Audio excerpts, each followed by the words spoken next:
A história da fotografia na cidade de João Pinheiro. A história da fotografia no Brasil começou no século XIX e de lá para cá evoluiu em diversos contextos. O seu início foi marcado por retratos de família. A chegada da fotografia no Brasil aconteceu pelas mãos de Hercule Florence. Esse pintor e naturalista francês se mudou para terras tupiniquins em 1824 e assim, depois de realizar uma série de testes e experimentos, conseguiu em 1833 registrar uma cena, ganhou importância, então o abstracionismo entrou em cena.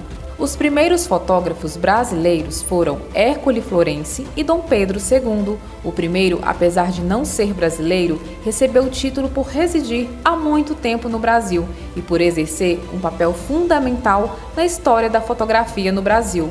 No entanto, o pioneiro nascido em território nacional foi Dom Pedro II. Dom Pedro II foi um grande apaixonado por essa arte. Além de gostar de fotografar, ele foi o primeiro brasileiro a ter um daguerreótipo.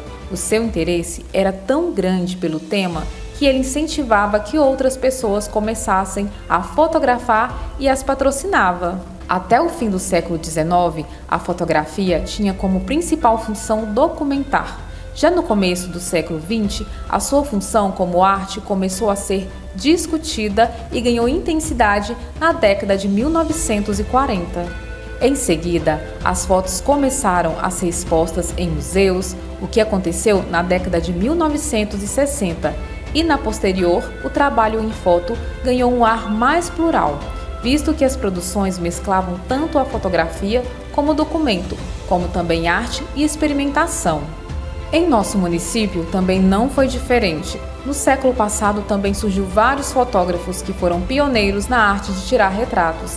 Veja a entrevista com Mozart Santos, um dos pioneiros da fotografia em nosso município. Ele relata e relembra o nome de vários fotógrafos de sua época que já se foram. Como foi que o senhor começou a trabalhar com fotografia? Eu morava na fazenda do município, no distrito de Canabral, na fazenda do Saturnino Carvalho. Aí eu vim para João Pinheiro, comecei a trabalhar com o João, meu irmão, e o Joãozinho Benevides, trabalhando com monóculos. Aí eu comecei em 1968. Esse tempo não existiu foto ainda, a gente trabalhava só viajando nas festas, nos municípios, cidades vizinhas. Em 1970 compramos o foto do Antônio Mamão. Quintino Vargas. Quintino Vargas, e o foto passou a se chamar Foto Real. Várias pessoas trabalhou com nós. Esse que vocês compraram foto dele, ele era de João Pinheiro? Ele veio de fora, ele era de São Gotardo e montou foto em João Pinheiro e não ficou muito tempo com esse foto não. Ele, um ano e pouco, aí vendeu foto para o João e nós tocamos foto até 1979. Então, antes desse Antônio Mamão, o senhor tem conhecimento se teve outra foto, outra pessoa lá, que já tirou foto de João Pinheiro, que era de João Pinheiro? Não tem conhecimento. E os pioneiros de fotografia lá é João Fotógrafo e Mozart Fotógrafo. Um fato que aconteceu no Varjão, era distrito de São Gonçalo do Abaeté, hoje é município. Esse fato é o seguinte, um caminhoneiro estava gostando muito da filha do dono da pensão, uma menina muito bonita, e ela prometeu de casar com ele ou ir embora com ele. E no dia de ir embora ela não quis, e ele pegou e matou ela, deu muitos tiros nela. Saiu por fora da pensão e suicidou. Então esse fato ficou muito gravado na minha memória. É interessante o senhor ter falado disso, e também vocês faziam na época, fotos de perícia, né, de crimes. Inclusive foto de perícia, bateu um caminhão carvoeiro com Itapé-Mirim, perto da Rural Minas, onde morreu 46 pessoas. Na época a gente fotografou a perícia, fotografamos as pessoas mortas e fotografamos tudo, né? Então ficou muito marcado essa perícia que fizemos dessa Itapé-Mirim com o caminhoneiro carvoeiro. Outro fato também interessante que a gente ficou sabendo é sobre os tipos de eleitores, né, que vocês saíam com os candidatos para tirar foto e colocar no título de eleitor. Todo ano, quando era época de política, os candidatos pegavam os escrivãos dos cartórios e saíam nas roças, nas fazendas, nos municípios, fazendo título de leitor. Então a gente acompanhava, fotografava a pessoa e numerava, fazia o nome da pessoa nas costas do retrato, o número da chapa para colocar no título de eleitor da pessoa.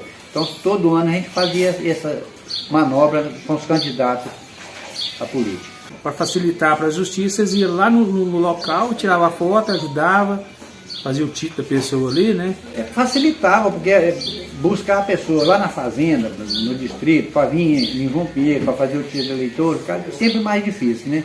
E era liberado para levar o escrivão do cartório, e ele fazia o título da pessoa, fotografava, e já ficava tudo pronto. Registrava as pessoas que não eram registradas, fazia o serviço completo. Serviço comunitário, né, Tira? Serviço comunitário na época. Tirei muita foto de deputados, de senadores, de governadores, de prefeitos. Sempre a gente tirava toda manifestação de festa, de política que tinha em João Pinheiro, a gente fotografava. A partir de então, a fotografia artística ganhou um novo status e assim, de lá para cá, surgiram muitos profissionais e estúdios fotográficos. Valdemar, a gente está fazendo essa matéria aí, essa reportagem sobre a história da fotografia de João Pinheiro. Então gostaria que você contasse como é que você começou, quando foi. Comecei em 1973 com João Fotógrafo, que é pai do Isaac. E aí, de lá para cá, eu venho trabalhando. Comprei uma loja de fotografia lá de frente ao fórum e comecei trabalhando lá. De lá eu passei ali para a rua Frei Dionísio e agora estou na Capitão Esperidião. E na sua época, Valdemar, vocês tinham que tirar a foto e revelar, né? Tinha, nós revelava, era preto e branco. E também as fotos de monóculo, que era um sucesso na época, os monóculos, porque era colorido. Então, as fotos antigas eram preto e branco. E o povo gostava do monóculo, por causa que era a fotinha colorida. E os monóculos faziam o maior sucesso nas festas, né, Valdemar? Você ia muito em festa aí também, né? Festa igual no Draxé e outras festas aí pro Goiás, a gente ia em muita festa. E revelava lá mesmo. Era 7 garrafinhas, você colocava o segundo, terceiro, quarto até o 7º. Aí estava revelado e cortava, punha naquele monóculo e entregava. Entregava na festa mesmo? Entregava na festa mesmo. Eu era um fotógrafo mais de casamento, né? Então eu fazia muita foto, era de casamento. E na época que eu trabalhava no João Fotógrafo, ele era vereador, né? E aí ele ficava mais cuidando das coisas lá da Câmara, né? E eu cuidando foto. Assim, fazia casamento, evento político, né? Fazia muitos eventos políticos, fotografava comício, filmava, né? Tem uma história da zebrinha, vocês tinham uma zebrinha também para tirar foto com os meninos? Não, essa zebrinha eu não cheguei a trabalhar com ela, não. Tem um colega nosso aí que tinha uma zebrinha que ele carregava ela dentro do carro, para as festas, fotografava lá, mas eu não cheguei a trabalhar com ela, não. Mas disse que a zebrinha era um burrinho pintado, né? Era um burrinho que eles pintavam ele de zebra. Então, o colega nosso aí carregava ele dentro do carro para levar para as festas, para tirar foto lá. E o senhor também foi um pioneiro, né, na arte da cinegrafia, né? Foi um dos primeiros cinegrafistas de casamento, João Pinheiro. Filmava comício. Não, antes de mim teve o Darcy, da Pais e Filhos, né? Aí depois nós começamos a comprar os fotógrafos e eu fui um dos primeiros fotógrafos que comprei. Foi um dos pioneiros na arte de filmagem. Foi sim, o povo quando ia casar, eles vinham cá saber se tinha vaga primeiro para depois marcar o casamento, para não ficar sem a filmagem. Valdemar, aí você começou lá no preto e branco, depois passou para o colorido, né? Que era aqueles que a gente mandava para fora e tudo, e para revelar. E hoje, como é que o senhor enxerga aí? O senhor está vendo essa evolução que hoje que é tudo digitalizado e isso ainda está nativa? Não, é o seguinte, quando a gente, como eu já falei, quando a gente começou era preto e branco. Aí quando começou a foto colorida, a gente mandava para Belo Horizonte pelo correio e gastava 40 e tantos dias para receber uma foto colorida. Depois eles colocaram um malote, a gente recebia na mesma semana. Depois saiu lá em Paracatu, a gente mandava para lá e recebia no outro dia, né? E aí a gente comprou o Minilab, custou $86 mil e montamos na nossa loja aqui. Então vinha muita cidade revelar com a gente aqui, as fotos de João Pinheiro. E agora, com a chegada do digital, é instantânea, a foto é em segundos. A pessoa chega aqui com o celular, com o pendrive, com as fotos que quer, já imprime ali na hora, né? Imprime na hora, a pessoa já sai da loja já com as fotos na mão. Então o senhor acompanhou a evolução e está aí firme no mercado até hoje. Agarrado, firme. De primeiro, vinha muito fotógrafo de fora aqui para fazer foto, porque esse fotógrafo João Pinheiro, às vezes aprendia com quem não sabia também. Aí eu fui para Belo Horizonte fazer curso, fiz curso por correspondência, e até hoje a gente faz os cursos nesses congressos aí. Então, o lugar que senta um fotógrafo de Belo Horizonte, de Uberlândia, de Brasília, nós sentamos do lado e aprendemos também. Então, igualamos agora.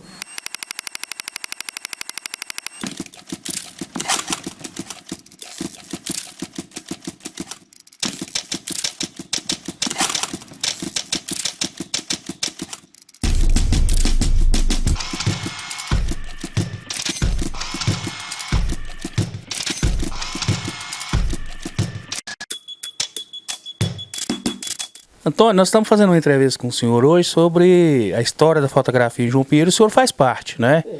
O senhor podia contar para nós como é que o senhor começou, quando foi, qual o ano, o senhor lembra? 1974 que eu comecei. Eu trabalhava em Cavoeiro, né? Aí o Ivan me chamou para trabalhar com ele, né? Aí eu consegui, daí para cá, trabalhei até 2020, até 2004, que eu trabalhei na fotografia, né? Aí em frente ao fora ali, e eu mexia direto, né? Começou com preto e branco, depois nós passou para colorido, né? A filmagem, tudo, sabe? Comecei com o Ivan, depois passei para o Valdemar, depois o Valdemar passou foto para mim, eu continuei para mim. Foi até 2004 que eu trabalhei, 30 anos. Revelar, a gente tinha os remédios, né? Que arrumava naquela bacinha.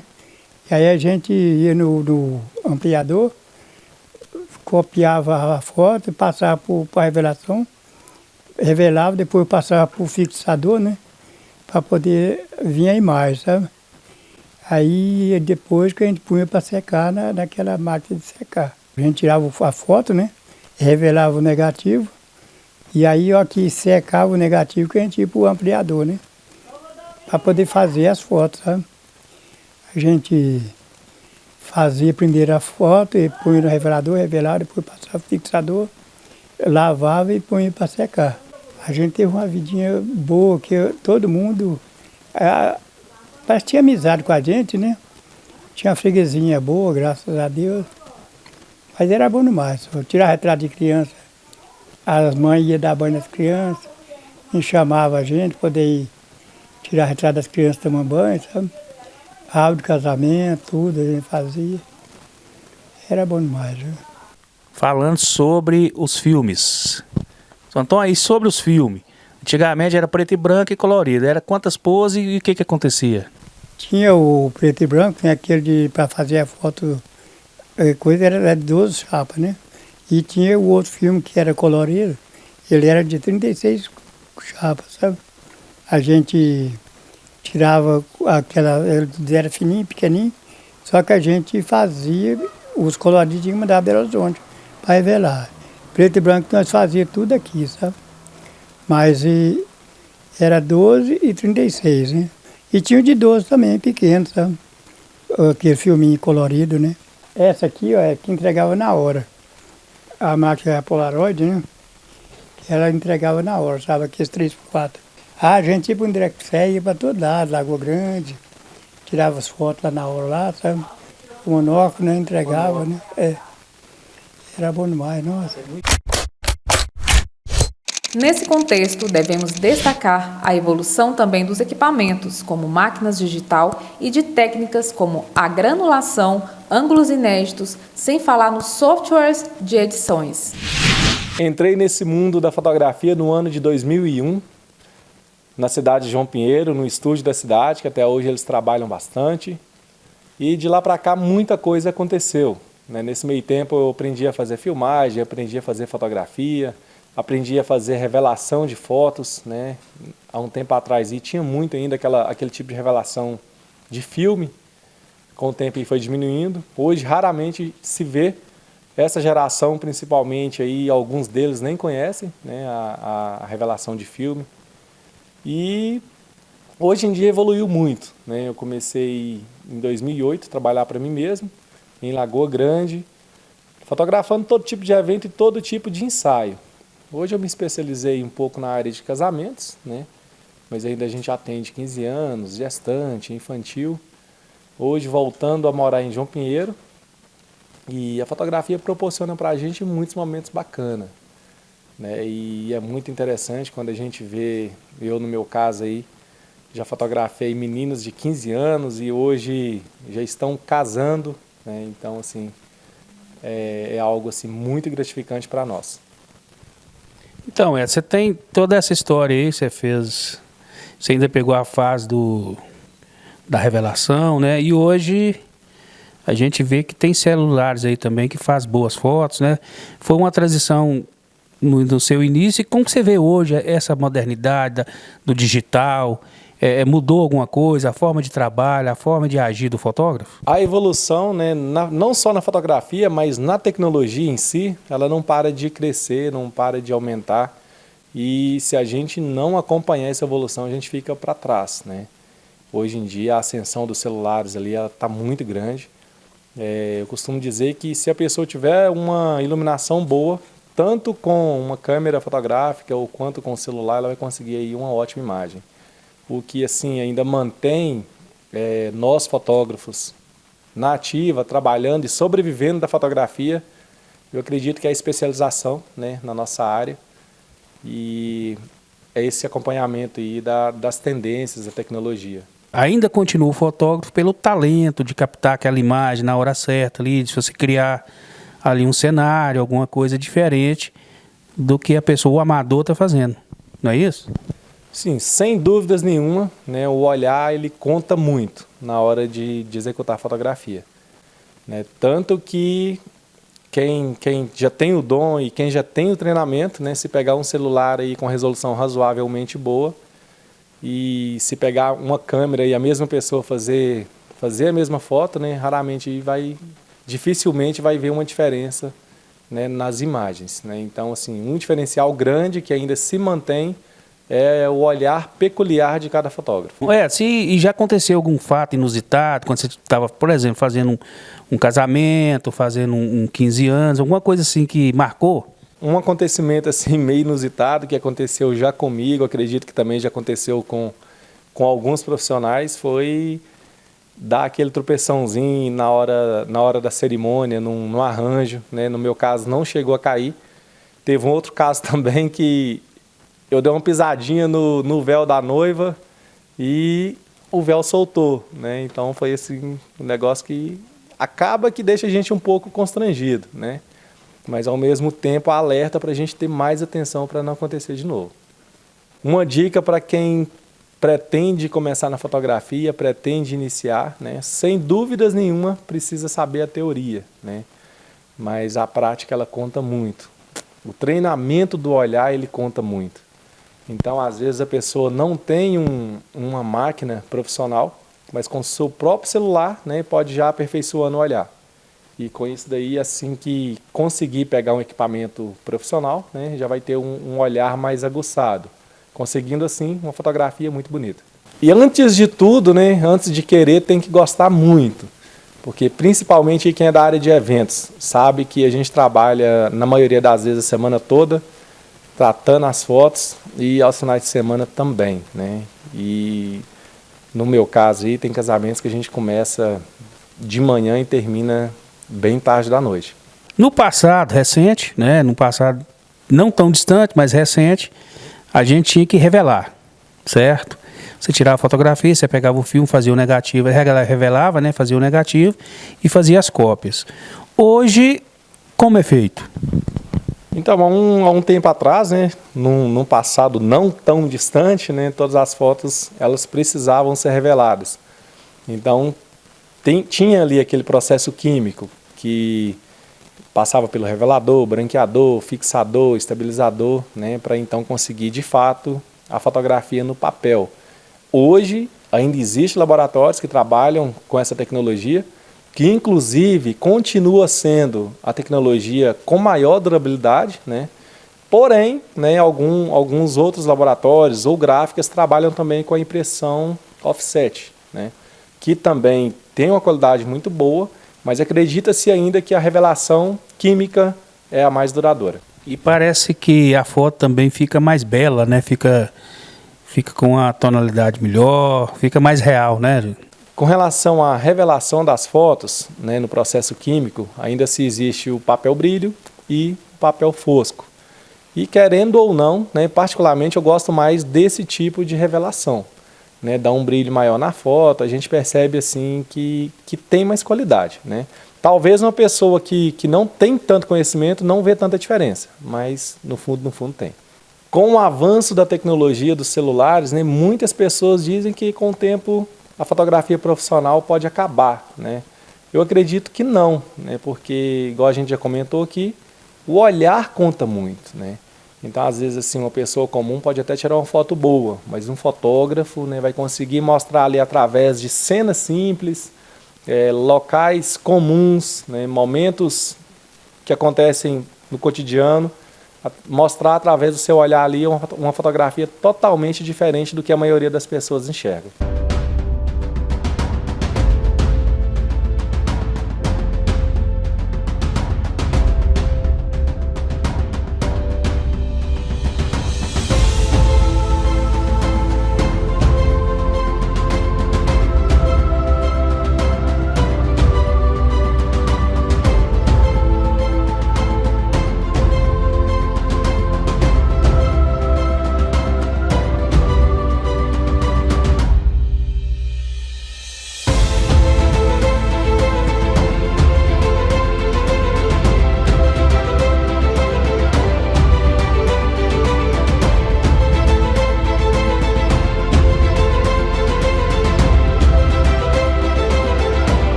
Você sabe como funciona uma máquina fotográfica antiga? A máquina fotográfica antiga, precursora da fotografia como conhecemos hoje, certamente merece ser lembrada. Vivemos em uma era de constantes avanços tecnológicos. Todos os dias descobrimos novas maneiras de realizar tarefas centenárias. Desde as primeiras câmeras fotográficas, muito mudou. Em todo o percurso histórico desta arte, talvez um dos pontos mais importantes seja seu início, com as primeiras máquinas fotográficas do mundo. A seguir, vamos falar detalhadamente sobre um aspecto fundamental para a evolução da fotografia como forma de arte e profissão: a máquina fotográfica antiga. Conheça agora as 5 câmeras mais antigas do mundo. Número 1. Daguerreótipo. Criado em 1837 por Louis Jacques Manet Daguerre e fabricado por Alphonse Giroux, O daguerreótipo foi o primeiro equipamento fotográfico fabricado em escala comercial da história. Foi lançado publicamente em 1839 na França e, no mesmo ano, o governo do país declarou o invento como um domínio público. A captação de imagem era feita através de exposição manual, cerca de 25 minutos, para então grafar uma placa de prata sensibilizada com vapor de iodo. O contato com a luz transforma os cristais de iodeto de prata em prata metálica, formando uma imagem latente, revelada posteriormente com o uso do vapor de mercúrio. A fixação era feita com hipossulfito de sódio. O resultado é uma imagem detalhada, em positivo e em baixo relevo. O equipamento foi utilizado na Europa durante a década de 1840 e meados da década de 1850. No Brasil, seu uso se estendeu até o início da década de 1870, mas foi nos Estados Unidos que a daguerreotipia teve maior popularidade, sendo praticada até a década de 1890. Uma curiosidade é que em 2010, um exemplar foi vendido por 732 mil euros, aproximadamente R$1.638.000 na nossa moeda. O leilão foi realizado pela Galeria de Westlied, em Viena, na Áustria. Número 2. Sutton Panoramic. A Sutton Panoramic foi uma câmera fotográfica desenvolvida e patenteada na Inglaterra em 1859 por Thomas Sutton e fabricada em série a partir de 1860 por Thomas Ross. Foi o primeiro modelo da história a fazer fotos panorâmicas através de uma lente grande angular.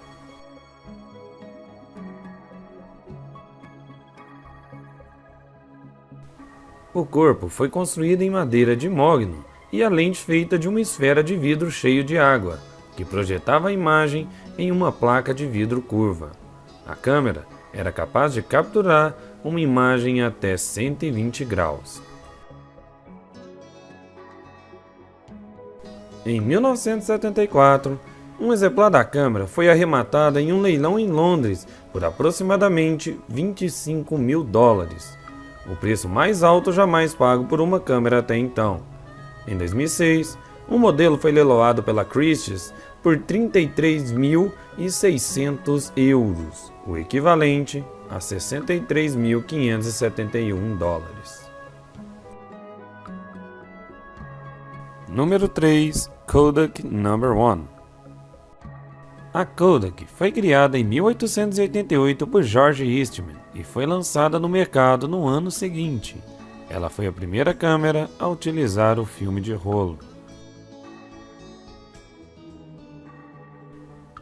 O obturador era ativado através de um sistema de corda que utilizava uma chave em borboleta, e o disparo era feito através do botão posicionado ao lado da câmera. Após a exposição, a chave era usada para enrolar o filme para um próximo quadro. Um ponteiro visível na parte superior da câmera mostrava ao fotógrafo a quantidade correta de filme a ser avançada. Depois que o filme era exposto, a câmera era enviada à fábrica onde o filme era revelado e logo em seguida era devolvida ao proprietário, juntamente com o filme novo. Em um único rolo de filme, era possível revelar uma centena de negativos redondos, com um diâmetro aproximadamente de 65 mm. A imagem redonda foi uma decisão de projeto, como uma forma de garantir que o fotógrafo não tivesse que segurar a câmera exatamente ao nível do horizonte e também para compensar a má qualidade de resolução nos cantos da imagem. Número 4. Folding Pocket Kodak No. 1. A Folding Pocket Kodak foi a primeira câmera fotográfica de folha dobrável da história. Isso significou um grande avanço tecnológico na época, pois proporcionou maior facilidade no transporte das máquinas que até então eram desajeitadas de carregar. A abertura da lente era fixa e o filme usado era de 105 mm. Foi fabricada durante os anos de 1897 em 1898. Posteriormente, diferentes séries foram derivadas do modelo original, que foi rebatizada como Folding Pocket Kodak No. 1.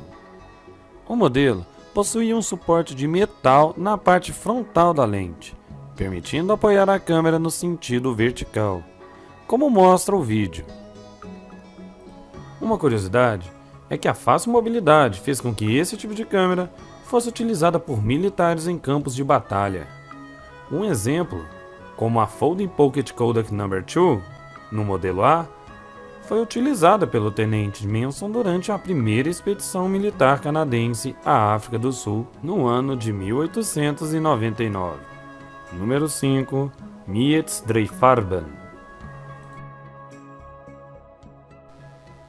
A câmera projetada de 3 cores pelo Dr. Adolf Mieth foi construída pela empresa Berpol, de Wilhelm Berpol, em 1903, na Alemanha. O conceito da construção da câmera era baseado na ideia sugerida em 1855 por James Clerk Maxwell, que separava a luz em 3 cores principais, e também foi testada em 1861 por Thomas Sutton, que viria a ser a primeira fotografia colorida da história.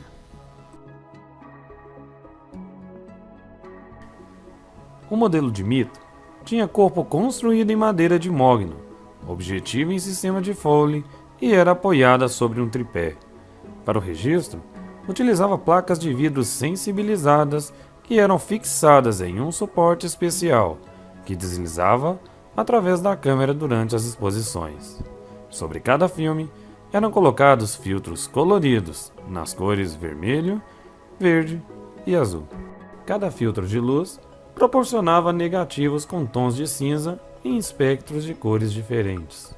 Como na época não havia ainda uma maneira prática de imprimir uma fotografia a cores, para tornar as fotos visíveis, os negativos de vidro eram revelados em positivos e então projetados através de um aparelho específico chamado ChromaScope, que projetava cada imagem em sua respectiva cor e espectro nas cores em que foram registradas, como vermelho, verde e azul. Quando somadas as 3 luzes projetadas em uma parede ou tela, era gerada então uma única imagem colorida. E foi assim que o fotógrafo russo Sergei Prudkin, que trabalhou no laboratório de Mieth, desenvolveu a partir do modelo alemão sua própria câmera de 3 cores e ficou conhecido por ser a primeira pessoa na história a utilizá-la comercialmente.